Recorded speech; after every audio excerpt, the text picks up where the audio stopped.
Hello hello tout le monde, j'espère que vous allez bien, c'est le petit Suisse à bicyclette et je vous retrouve pour découvrir la montée finale empruntée dans la première étape du Tour de Suisse féminin 2024 qui sera réutilisée le lendemain pour le contre-la-montre. Autant dire que cette montée sera la carte maîtresse de ce Tour de Suisse féminin 2024 qui sera couru pour la première fois entièrement sur territoire roman. Malheureusement, les coureuses ne passeront pas par le Valais. Durant cette quatrième étape, elles auront de quoi faire, je ne vais pas vous le cacher, c'est bien ces deux premières étapes qui pourraient être décisives. Pour l'instant, nous attaquons tranquillement les premiers contreforts jusqu'à Olon. Pour l'instant, comme je le dis, nous ne sommes pas encore véritablement dans le vif du sujet. Mais revenons à ces deux étapes cruciales courues le samedi et le dimanche, autant dire deux étapes reines. Même si la première étape fait un peu moins de 59 km, elle a quand même un dénivelé positif de 1530 mètres. Alors que la quatrième et dernière étape, bien plus longue avec ses 125 km, pour seulement 400 mètres de dénivelé en plus. Avec des montées en deuxième catégorie bien trop loin de l'arrivée pour être vraiment décisives. C'est bien ici, dans cette montée, que cela devrait se jouer. Cette première étape ne sera autre qu'une boucle puisqu'elles partiront depuis Villars-sur-Olon pour arriver à Villars-sur-Olon. Et d'entrée de jeu, la montée du col de la Croix, pas franchement la plus redoutable de ce côté. Il y aura une longue descente jusqu'à Aigues, puis les coureuses reviendront affronter pour la première fois cette fameuse montée et pouvoir se faire un avis pour comment l'aborder pour le contre-la-montre. Et oui, dans un contre-la-montre en côte et aussi dur, il va falloir faire un choix plutôt essentiel et évident, celui de partir soit avec un vélo de contre-la-montre ou bien avec un vélo classique. Encore, comme cela est arrivé sur certains contre-la-montre chez les hommes, effectuer un changement de vélo avant d'attaquer cette fameuse montée.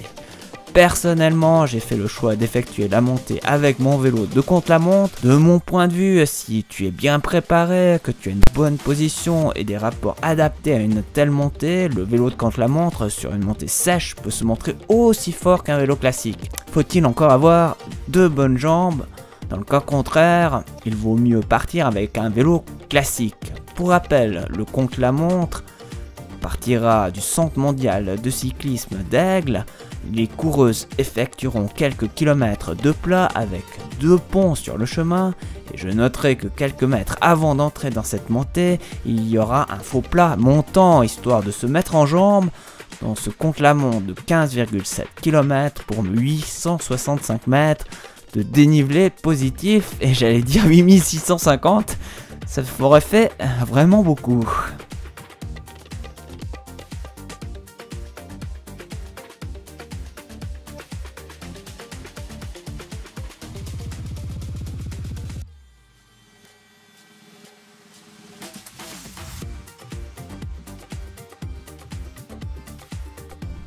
Nous sommes ici à Olon, au centre du village. Nous allons avoir droit à un petit replat avant de véritablement attaquer les premières pentes les plus raides. Pour info, quand je suis en position de triathlon, c'est que la pente ne dépasse pas les 8%. Dès que ces 8% seront franchis, nous passerons directement en position sur les poignets. A savoir que nous serons souvent entre du 9 et 11% dans cette montée. Alors s'il y a bien un endroit idéal pour effectuer un changement de vélo, si bien entendu les organisateurs l'acceptent, c'est bien ici qu'il faudra le faire. Après, il faut voir s'il y a un changement volant avec la voiture ou que le vélo soit déjà prêt sur le bord de la route selon le désir de la coureuse. De plus, ce petit replat permet de parfaitement se relancer avant que la pente ne se redresse gentiment jusqu'au premier virage. Et c'est bien dans cet enchaînement de courbes que la pente commence à se redresser avec un petit 10% qui s'est affiché sur mon compteur. Il ne faut surtout pas perdre le rythme malgré la pente. Je ne vais pas avoir d'autre choix que de passer en position sur les poignets tout en montant les vitesses sur la cassette arrière. Je suis déjà tout à gauche sur mon vélo de contre-la-montre, j'ai un petit plateau à l'avant de 42 et une cassette de 11,28. Et ce n'est que le début. Et pour l'instant, tout va bien. Malheureusement, pas de chance pour moi, comme vous allez pouvoir le découvrir dans quelques minutes, nous allons avoir droit à un feu de travaux. Et cela va être 3 bonnes minutes d'attente. Autant dire que c'est le genre de truc qui me coupe les jambes, alors que j'avais un très bon rythme. Pour les coureuses, la route sera bien entendu fermée, et si les travaux ne sont pas terminés d'ici là, elles n'auront pas besoin de s'arrêter au feu, heureusement pour elles.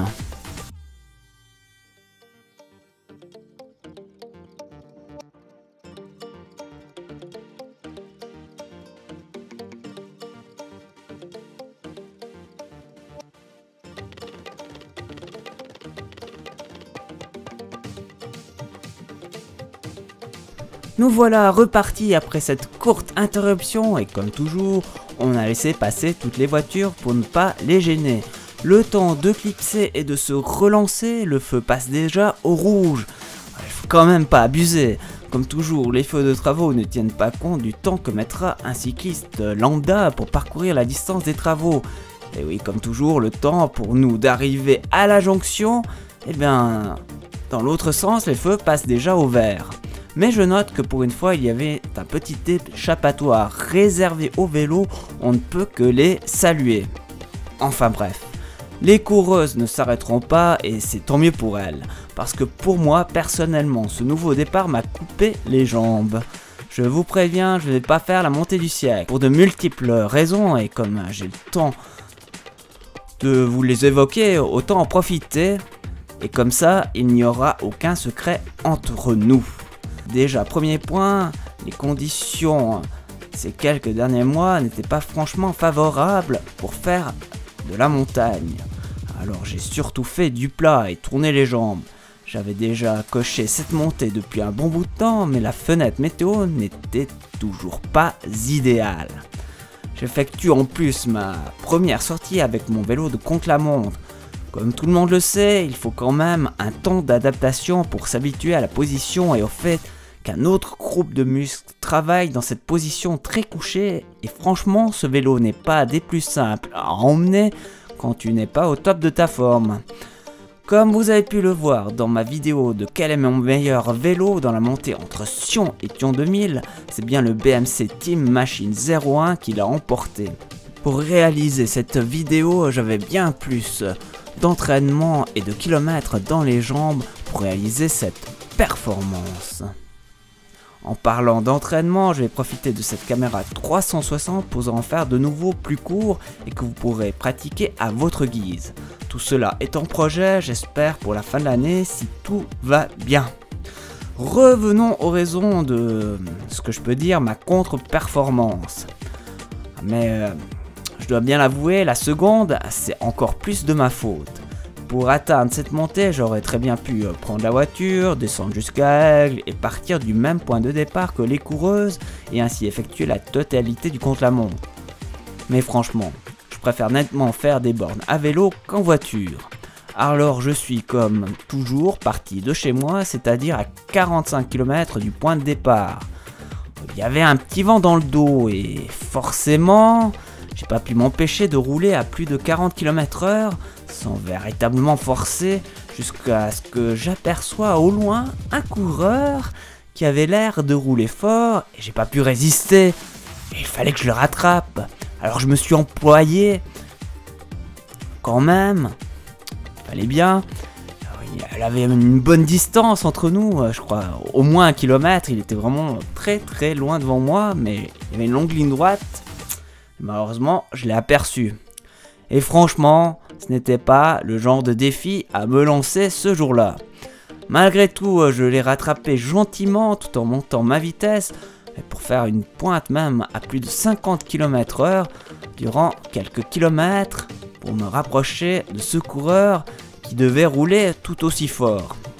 C'est pas la meilleure idée que j'ai eue quand on sait que la montée fait 11 km avec une pente moyenne d'environ 8%, avec souvent de longs passages entre 9 et 11%, et toute l'énergie que je vais perdre pour le reprendre, ben forcément je le paye maintenant. Ces deux erreurs sont entièrement de ma faute. Un pic de forme au fond des chaussettes et brûler du carburant sans raison, c'est vraiment stupide. Mais bon, on n'était pas là en compétition, dans le fond on s'en fiche. Finalement, je suis quand même parvenu à le rattraper pour finir l'histoire, au prix d'un effort inutile, et tout cela pour le laisser filer, pour m'attaquer à cette fameuse montée. Mais bon, le reste, c'est pas véritablement de ma faute. Et pourquoi? Eh oui, pour vous finir ces images, j'ai embarqué pour 3 kg de matériel, pour ne pas avoir besoin de tenir ma perche de ma caméra à 360 durant toute la montée, je l'ai fixé directement sur ma ceinture prévue à cet effet. Mais qui est un peu mieux pour la descente, pas forcément pour la montée, parce que ça vous coupe un peu le souffle. Mais bon, le but était de vous fournir de belles images, et dans le fond, j'ai souffert pour ça.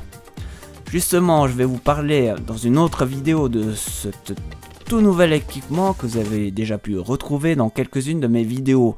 Ainsi, je vous expliquerai les avantages et tous les inconvénients de ce type de matériel. J'ai embarqué bien entendu tout le matériel de réparation dans mon sac, ainsi qu'une veste, un casque... qu'est-ce que je dis, un casque?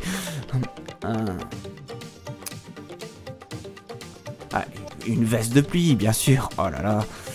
Comme vous pouvez le voir, le soleil peinait à percer les nuages ce jour-là. Ainsi, je me suis chargé, rendant encore plus difficile cette montée. Il faut quand même être réaliste, même en étant bien entraîné, il m'est quasiment impossible de rivaliser avec le peloton de ce Tour de Suisse féminin. Je suis convaincu qu'elles réaliseront une bien meilleure montée que moi. Justement, puisque nous avons le temps, nous allons parler un peu du cyclisme féminin au cours de cette montée, mais ça, on le verra un peu plus tard. Avant tout, je vais un peu plus vous parler de cette ascension. Comme vous avez pu le voir, nous sommes passés en position sur les prolongateurs, mais cela va pas durer. Une fois passé ce virage, on va vite être rattrapé par la pente. Allez, revenons à la suite. À savoir que ce n'est pas la première fois qu'il y a un contre-la-montre sur cette route. Pour les féminines, c'est certes une grande première, mais pour les hommes, ils ont déjà eu l'occasion de la tester à plusieurs reprises, soit sur des chronos, soit sur une arrivée finale, dans un Tour de Suisse ou bien sur un Tour de Romandie. Pourquoi cette montée a souvent été effectuée en contre-la-montre? Cela reste un mystère, mais cela reste une belle référence, puisque c'est exactement sur ce même tracé qui a été emprunté pour le Tour de Romandie 2022 chez les hommes. Il sera vraiment intéressant de voir le chrono que les femmes vont réaliser durant cette journée. À savoir qu'Alexander Vlasov l'avait emporté avec un temps de 33 minutes et 40 secondes pour une vitesse de 28 km/h. Si on retire les kilomètres de plat, on peut dire que la montée a été réalisée en environ 28 minutes et à une vitesse de 23 km/h. Autant dire que c'est stratosphérique. À savoir aussi qu'une grande partie des coureurs ont changé de vélo à l'endroit que j'avais indiqué tout à l'heure pour passer d'un vélo de contre-la-montre à un vélo classique. Et je ne doute pas que ces dames le feront. En tout cas, pour certaines. Pour ma part, j'en ai mis 20 bonnes minutes de plus. C'est bien là l'écart avec un pro et un cycliste du dimanche. Mais comme j'avais plus de kilomètres dans les jambes, une mauvaise condition physique et une préparation médiocre en plus d'un surpoids en matériel, et pour finir, moi j'ai pas changé de vélo. Il faut quand même pas rêver, même en étant au top, je serai toujours aussi loin de ce chrono. Je ne doute pas que celle qui remportera la victoire réalisera aussi un très bon temps. Si elle passe au-dessous des 35 minutes, pour moi, un tel temps deviendra très douteux, puisqu'elle serait dans le top 10 de cette montée chez les hommes. Même si les meilleurs devraient être au-dessous des 40 minutes, ou peut-être légèrement au-dessus, je suis vraiment curieux de voir ce que cela va donner. Cela nous permettra de comparer tout bien tout honneur leur temps à celui des hommes et d'ainsi réaliser en termes de temps l'écart qui sépare le niveau entre le cyclisme professionnel masculin et ces dames qui gentiment et sûrement progressent dans cette discipline qui, il faut le rappeler, est restée très longtemps semi-professionnelle chez les femmes. Alors, malheureusement, d'un point de vue physiologique, il est impossible de dépasser les pros hommes. Je précise bien pro, car pour ma part, je pense ne pas être capable de les suivre à moins qu'elles m'attendent. Qu'est-ce que je pourrais bien vous dire de plus dans cette montée que vous avez sous vos yeux? Et nous apercevons avec joie un petit bout de replat qui va nous permettre de relancer la machine. Pour autant, on ne va pas descendre en dessous des 7%. Mais cela nous permet quand même de repasser en position sur les prolongateurs et de mettre un peu plus de vitesse. Car je veux bien l'avouer, on peinait à aller jusqu'à 12 km/h, tandis que là, on repasse sur les 15 km/h et malheureusement seulement sur quelques kilomètres. Non, plutôt que sur quelques mètres. Parce que la pente, oui, elle va se redresser.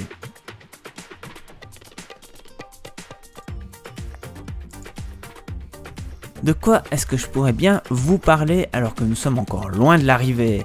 Eh bien, si je vous disais ce que je peux penser du cyclisme féminin qui se voit de plus en plus diffusé à la télé pour notre plus grand bonheur.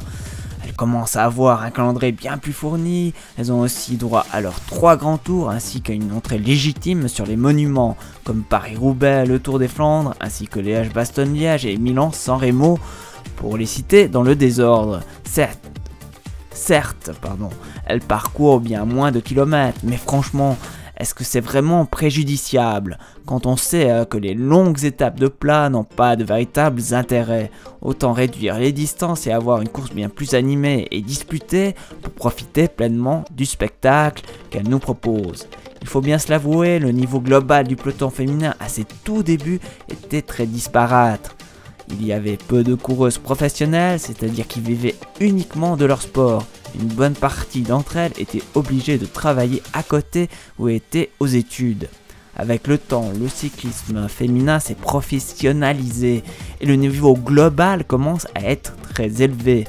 Même si les Hollandaises, les Belges, ainsi on peut le dire, les Italiennes et les Françaises ont toujours une nette dominance dans ce sport, puisque ce sont de grandes nations du cyclisme. Mais gentiment et sûrement les autres nations pointent le bout de leur nez, et ainsi nous avons droit à des courses bien plus animées. Et en toute sincérité, je trouve le cycliste féminin tout aussi intéressant que celui des hommes. Certains diront qu'il n'y a pas beaucoup de bagarres, qu'elles comptent leurs coups de pédale. Il est rare qu'une de ces grandes dames parte seule à plus de 50 bornes de l'arrivée. Mais il faut bien se l'avouer, chez les hommes, quand les gros noms ne sont pas présents, la bagarre se réalise bien souvent entre les meilleurs à la toute fin. Et franchement, j'ai plus apprécié de regarder le Tour de Romandie qui n'avait aucune grosse vedette au départ qu'un Tour d'Italie très ennuyeux. Puisque j'ai le temps de vous en parler, je vais vous dire ce que j'en pense. Mais avant, terminons avec ces dames qui n'ont de cesse de se professionnaliser. Et j'espère qu'un jour, elles auront autant de monde sur les routes pour les encourager, ainsi que de meilleures audiences que les hommes, car elles le méritent bien. Tout ce que j'espère, c'est qu'elles ne commettront pas la même erreur que les hommes, à savoir d'être prêtes à tout pour gagner. Pour notre part, sur le parcours, on retrouve une pente qui dépasse à nouveau les 8% et on passe à nouveau sur les poignées latérales pour poursuivre cette montée toujours aussi difficile. Il ne faut pas se leurrer, le cyclisme professionnel a toujours été gangréné par le dopage. En soi, les êtres humains ont toujours cherché à augmenter leur performance, et oui, certains sont prêts à tout, même à risquer leur vie pour l'argent et la gloire. Mentir, tricher, cela fait partie de la philosophie de certains êtres humains. Déjà dès le début de l'Antiquité aux Jeux Olympiques, les athlètes se dopaient. Et oui, il ne faut pas être surpris. Dans le cyclisme moderne, déjà depuis 1850, les coureurs se dopaient Déjà, dès le début de l'Antiquité, aux Jeux Olympiques, les athlètes se dopaient. Dans le cyclisme moderne, déjà depuis 1850, les coureurs se dopaient sans s'en cacher, avec des cocktails de produits à la composition tenue secrète. En 1960, le milieu scientifique va même commencer à s'intéresser à comment permettre aux athlètes d'améliorer leur performance, et pas forcément par les meilleurs moyens. Le problème, c'est qu'à cette époque, sans aucun contrôle, les sportifs commencent à mourir, et forcément cela va obliger les fédérations d'effectuer des contrôles antidopage pour limiter tous ces morts. Malgré tout, le dopage va perdurer avec toujours un coup d'avance sur les contrôles. Et comme on a pu le voir avec l'affaire Lance Armstrong et bien d'autres encore, certains ne sont jamais fait prendre, mais on finit par l'avouer ou bien se sont fait prendre. Mais vraiment, trop tard presque. La question est de savoir si en 2024 les cyclistes se dopent encore.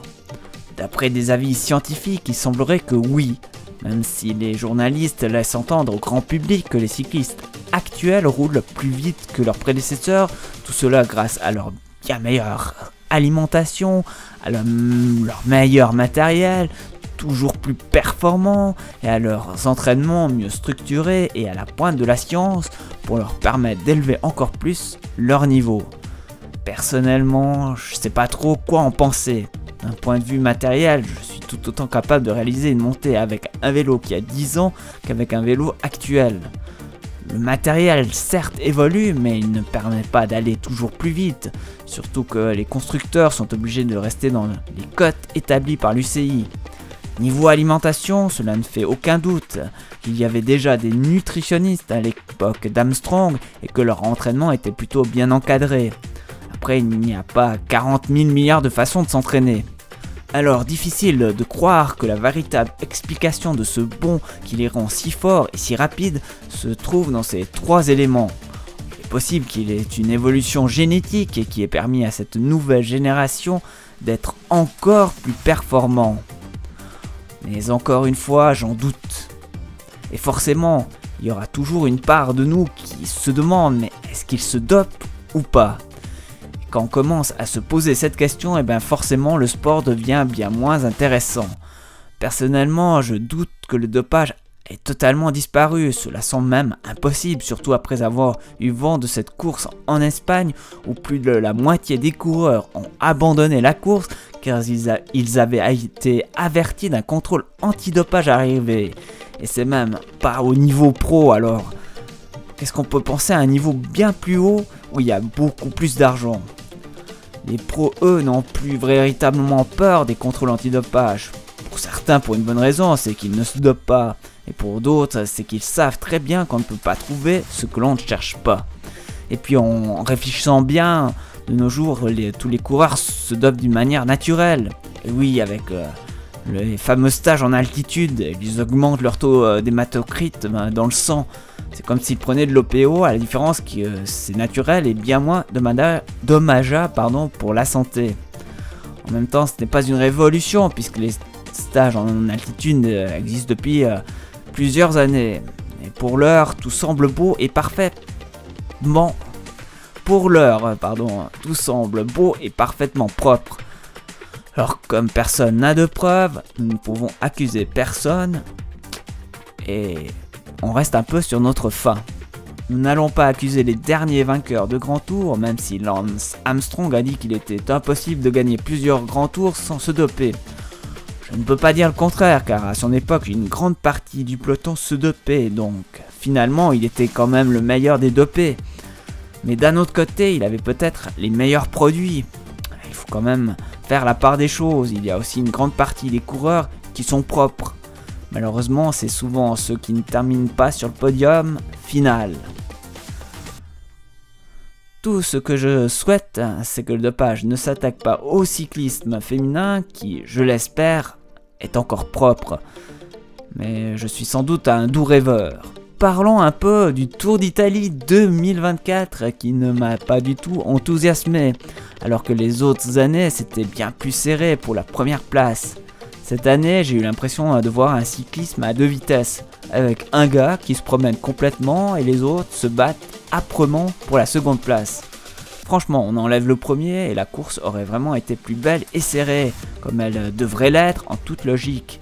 À dire que les adversaires de Poggi n'étaient pas à la hauteur, c'est un peu les considérer comme des cyclistes de seconde zone. Nous arrivons ici dans une succession de virages où la pente va être bien moins sévère et ça va nous permettre de se remettre en position sur les avant-bras, en position triathlète plus exactement, et de reprendre un peu de vitesse, car il faut bien se l'avouer, on commençait à être un peu arrêté avec notre petit 12 km/h et on va très vite remonter à 15 km/h Est-ce que cela permettrait à celle qui décide de prendre un vélo de contre-la-montre de gagner du temps?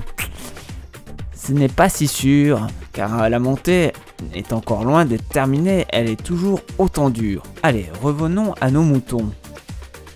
Ce qui me dérange encore plus, c'est que les journalistes sportifs le comparent à un Marco Pantani, qui a réalisé l'exploit de gagner 2 grands tours la même année, comme compte le faire Pogacar. Mais bon, aujourd'hui, même s'il n'a pas été réellement rayé des tablettes, tout le monde sait comment il les a gagnés. Ne faut pas se voiler la face. On l'a aussi comparé au cannibale durant le Giro, mais bon, à cette époque, très peu de coureurs carburaient à l'eau claire. Alors franchement, la comparaison n'est pas très flatteuse. Puis il y a aussi les déclarations qui sont un peu foireuses, entre je vais me préserver pour le Tour de France, et en réalité, j'éclate tout le monde dans les contre-la-montre, en montagne et même sur le plat, sans véritable raison. Et pour finir, la déclaration qui tue, je pense encore pouvoir progresser. Merde alors, l'année prochaine il va faire le Tour d'Italie en lâchant tout le monde dès la première étape. Et c'est bien ce qui a failli arriver. Heureusement qu'il n'était pas encore à son prime. Maintenant, la question se pose, est-ce qu'on n'autoriserait pas tout le monde à se doper, comme cela se faisait au tout début? Dans le fond, c'est de toute manière, en toute logique, c'est toujours le meilleur qui gagne.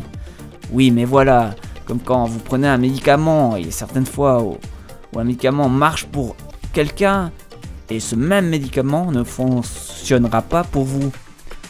Alors foncièrement, ça causera des injustices. Mais bon, le jour où il n'y aura plus de tricheurs dans le sport, comme dans la vie en général, c'est qu'on aura été totalement effacé de cet univers. Ouais, vous l'avez compris, c'est pas près d'arriver. Pour autant, il ne faut pas jeter la pierre à tout le monde. C'est pourquoi j'ai à cœur de vous parler un peu de mes meilleurs moments de l'année 2023, même s'il y a eu la tragique disparition de Gino Madère cette année-là. Un gros coup dur, mais pour autant, il ne semble pas que les coureurs aient retenu la leçon, car à les voir descendre, ils prennent toujours autant de risques, comme s'il ne s'était jamais rien passé. Nous n'allons pas nous attarder sur ces choses tristes, mais bien sur les bonnes choses, et j'ai vraiment 2 grands moments en mémoire dans ma tête. La première, c'est durant le Tour d'Italie qui a fait escale en Valais. Je suis bien entendu allé les voir passer, j'ai vu ce jour-là Thibaut Pinot qui a attaqué juste devant moi, et une fois rentré chez moi, je l'ai regardé attaquer sans relâche quasiment au sommet. Il n'avait pas gagné ce jour-là, mais pour ma part, c'est comme s'il l'avait gagné. Pour tout vous dire, je ne me souviens même plus qui a gagné cette étape. Mais elle était vraiment folle. En plus, si je me souviens bien, il n'avait pas pu franchir le col du Grand Saint-Bernard à cause des mauvaises conditions météo. Le deuxième moment marquant, et ça personne ne pourra dire le contraire, c'est encore et toujours Thibaut Pinot quand il est entré dans son virage. C'était incroyable, cette décharge d'émotions, j'en avais les frissons. C'était tellement fort, puis pour tout vous dire, quand Pinot s'est fait reprendre, j'ai éteint ma télé et je suis parti à vélo, comme si tout le reste n'avait plus aucune importance. Pour l'instant, 2024 ne m'a pas encore enthousiasmé. Pour ma part, ce n'est pas toujours ceux qui gagnent tout le temps et avec facilité qui m'émerveillent. Moi, ce sont surtout les gens qui ont été au bout de leur effort, qui sont complètement achevés après avoir passé la ligne, qui me rend fier de ce sport. Et même parfois, ceux qui abandonnent physiquement ou mentalement, qui sont parfois en pleurs, me touchent bien plus que ceux qui passent la ligne en tête sans aucune fatigue sur leur visage, la joie sans doute de leur victoire effaçant la douleur de leur effort. Il est bien possible dans ces longues lignes droites que certaines coureuses rattrapent celles qui sont parties juste devant elles. En général, les coureuses partent de minute en minute jusqu'aux 10 dernières dont les écarts sont plus espacés, parfois 2 minutes, voire de 3, tout dépend de la longueur du parcours. Il faut bien se l'avouer, avoir quelqu'un devant soi, cela vous galvanise. Je sais de quoi je parle. Malheureusement, durant cette montée, je n'ai rattrapé personne et personne ne m'a rejoint. Car il faut aussi se l'avouer, cela peut être un coup dur pour celle qui se fait reprendre alors qu'on est en plein effort. même si certaines ne le feront pas à fond, visant sans doute une victoire d'étape sur les 2 prochaines à venir. Pour autant, il ne faut pas traîner en route. Comme toutes les coureuses le savent, vous pouvez être éliminé si vous avez un écart trop important. Personnellement, je ne suis pas pour cette règle, mais elle a été établie pour de bonnes raisons. Et oui, certains flânaient sur la route histoire d'être bien frais pour le lendemain. Eh oui, comme quoi. Alors, de quoi est-ce que je pourrais vous parler d'autre sur ce parcours? Alors que nous approchons gentiment, mais très sûrement, du sommet. Alors que nous avons retrouvé des pentes qui passent en dessous des 7%, elles se rapprochent même plutôt des 5%. Et on aura même un passage un peu plus haut, on aura de quoi relancer la machine avant d'attaquer vraiment les derniers kilomètres de cette montée. De quoi est-ce que je vais bien pouvoir encore vous parler dans cette montée qui perdure, puisqu'il y a déjà plus de 30 minutes qui sont passées, et oui, ça passe vite quand même. Quoique sur le vélo, il me semble que ça a été très long et très dur. Allez, je vous parle peut-être un peu d'un sujet plus léger, tout simplement de mes futures vidéos à venir. Cela nous changera un peu d'idée. Vous ne le savez peut-être pas, mais j'ai un gros stock de vidéos. Et des vidéos découvertes dont je suis par exemple en train de réaliser le montage. Et oui, je vais vous faire découvrir le parcours AVTT des Fenestrals. Pour ceux qui ne connaissent pas les Fenestrals, c'est... Est-ce que c'est vraiment un col? Enfin, on peut dire que c'est un col qui est plutôt connu, qui se situe sur les hauts de Fuy et qui est à peu près vers Ovrona. Et avant d'aller justement au Fenestral, on va un peu découvrir la région d'Ovrona et ensuite on ira au Fenestral. Ce sera sur plusieurs épisodes, comme ça les vidéos ne seront pas trop longues et un peu trop ennuyeuses. Mais se l'avouer, voir quelqu'un monter une montée à plus de 12-15%, c'est pas forcément toujours très intéressant. Et puis moi je suis pas un gros parleur. C'est un peu le point faible de mes vidéos parfois. Alors, j'ai aussi enregistré de nouveaux épisodes de Quel est mon meilleur vélo. Ainsi, vous allez retrouver mes 4 vélos qui vont à nouveau s'affronter sur de nouveaux parcours, à de nouveaux lieux. Puis, sur de... Qu'est-ce que je voulais dire? Oui, ah oui, ça me revient. Et au lieu de réaliser directement une simple vidéo où vous voyez les 4 vélos ensemble, je vais tout simplement faire des éliminatoires. On aura ainsi des duels et chaque vélo fera un duel et celui qui l'emporte ira face au suivant. Et puis après je me dis que peut-être que celui qui s'est fait éliminer en premier il aurait pu terminer deuxième. Ouais peut-être qu'on fera vraiment des éliminatoires très spéciales. Il faut que je réfléchisse encore à comment je vais faire, mais on va faire des éliminatoires. Il y aura aussi de nouveaux duels entre le VTT et le gravel sur des parcours toujours riches et variés. Comme je vous l'ai dit tout à l'heure, il y aura aussi des vidéos, de nouvelles vidéos d'entraînement qui seront un peu plus courtes et des entraînements peut-être un peu plus simples, moins longs et moins compliqués, peut-être même pour des niveaux plus bas ou des gens qui aimeraient commencer le vélo. J'ai aussi le projet de vous faire découvrir quelques grands cols dans ma région, mais ça c'est pas encore pour tout de suite parce que déjà on peut pas faire de col pour l'instant, pour simplement la simple et bonne raison qu'il y a trop de neige au sommet et que les routes ne sont pas dégagées. Il faut savoir que le Tour de Suisse des hommes qui se dispute en ce moment même, eh bien comme il y avait trop de neige, si je ne fais erreur, l'une des étapes qui devait se dérouler justement en Valais a été complètement coupée. Et ce sera juste une montée sèche, si ça n'a pas changé entre temps. Mais il me semble que non. Et puis, qu'est-ce que je voulais encore vous dire? Ah oui. Alors, le vidéo qui risque d'arriver très vite, bon, il y aura sans doute la vidéo... où je vais aller voir les coureuses faire cette fameuse montée que vous avez à l'instant en image. On va quand même aller les encourager tout en espérant que le temps soit là, parce que moi je vais pas me taper 1h30 de vélo sous la pluie, je suis quand même pas sadomaso. Alors, le gros projet aussi à venir, c'est la Coupe du Monde de VTT, où je vais avoir la chance d'aller enfin pouvoir voir une Coupe du Monde. Ça va vraiment être intéressant et je suis impatient d'y être. Pour ainsi les découvrir en vrai au lieu de les regarder à la télé. Puis en dehors du vélo, j'ai créé, comme vous le savez si vous me suivez et que vous n'avez rien manqué de mes vidéos, une nouvelle chaîne YouTube, mais cette fois dédiée à la chanson, qui s'appelle Ludo ECMC, où j'ai réalisé des reprises de chansons, et parfois même des chansons inédites que vous pouvez écouter à votre guise. Et justement, je vais profiter de vous passer quelques morceaux inédits durant cette montée. Attention, je tiens à préciser que comme pour le vélo, je ne pratique pas à un niveau professionnel, disons que je me débrouille. Comme je n'ai jamais véritablement aimé la compétition en vélo, je n'ai pas plus envie de faire des concerts et encore moins de devenir célèbre. Mon seul plaisir est de vous partager mes moments, soit sur mon vélo ou soit dans ma musique. Ou soit dans ma musique, c'est pas très français, ou plutôt soit avec ma musique, voilà.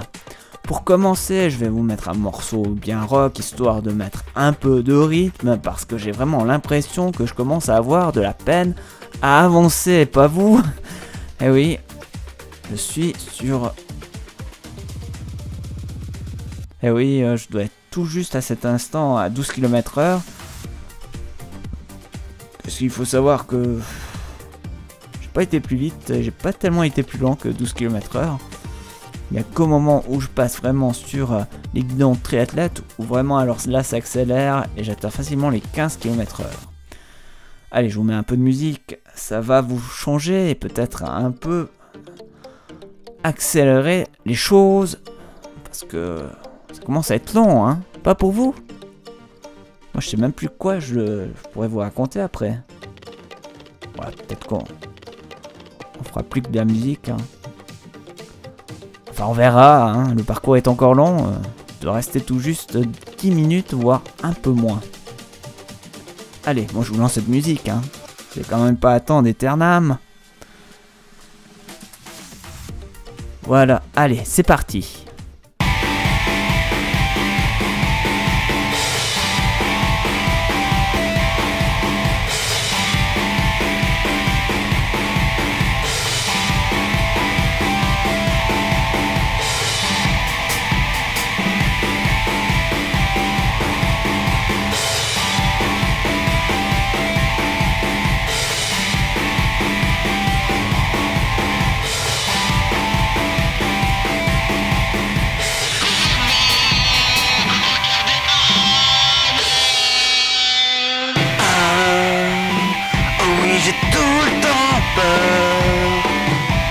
Je ne vois que des horreurs. J'aimerais fermer les yeux pour ne plus me soucier de tous ces malheurs. Ah, j'ai cette impression, oh oui, d'être tout le temps oppressé, de ne pas avoir d'autre choix que de regarder ce monde partir en couille.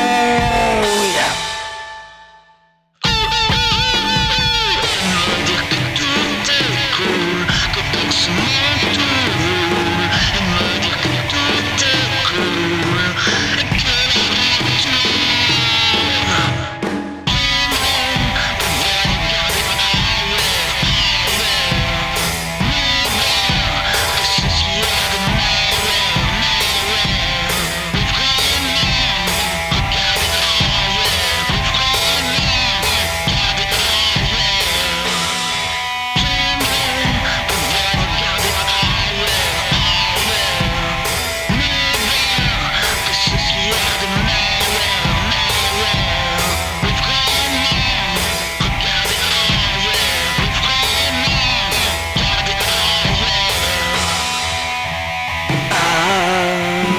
qu'y a-t-il de plus beau que de ne voir que des gens heureux? J'aimerais avoir cette chance de pouvoir enfin croire en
Allez, pour le plaisir, je vous fais découvrir une nouvelle de mes chansons et nous on se retrouve, eh bien, oui, pratiquement à l'arrivée. Allez, à tout de suite et bonne écoute.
Et voilà, nous sommes ici à Villars et on peut dire que tous les feux sont au vert. Nous approchons très rapidement de la ligne d'arrivée. Il faut dire que on sait qu'on est plus très loin de la ligne d'arrivée. On va lâcher tous les chevaux pour arriver le plus vite possible à destination. Il y a encore de la pente, mais elle est moins dure que tout à l'heure. On avait encore des passages à 9%. Là, on est en dessous du 8%. Même si à des moments, ça va passer de 7 à 8. Mais nous, on va pas lâcher. Il ne reste plus que quelques mètres pour enfin parvenir à la ligne d'arrivée. Alors, où est-ce qu'elle sera exactement placée? Ça, je ne saurais pas exactement vous dire. Il n'y avait pas la ligne qui était encore tracée le jour où je suis passé. Mais on ne devrait pas être loin. Allez, on va bientôt tourner sur la gauche. Il faut savoir que j'ai mon radar qui me permet de savoir s'il y a une voiture qui arrive derrière moi. C'est pourquoi je n'ai pas regardé derrière. J'ai précisé qu'il est toujours important de regarder derrière soi avant de tourner. Et théoriquement, si je ne fais l'erreur, c'est sur cette dernier bout de ligne droite que l'arrivée devrait se faire. Alors, je savais pas vraiment où c'était, mais ça devrait être normalement par là, vu qu'il y a un grand espace, de quoi parfaitement faire une belle arrivée. Allez, moi je m'arrête ici. Enfin ouais, je voulais m'arrêter, mais je vais quand même continuer un petit bout. En tout cas, la ligne d'arrivée devrait se situer dans ces environs. Allez, moi comme d'habitude, je vous remercie de m'avoir suivi et je vous dis à tout bientôt pour une nouvelle vidéo vélo. Et comme vous le savez, vous savez ce que vous allez découvrir vu que je vous ai quasiment tout dit. Et peut-être que la ligne d'arrivée sera un peu plus haut. Si je me trompe pas même, du côté des hommes, sur les vidéos que j'avais pu voir, c'était à peu près juste après les garages. Alors la ligne d'arrivée devait être juste ici. Allez, moi je vous remercie. Tchuss!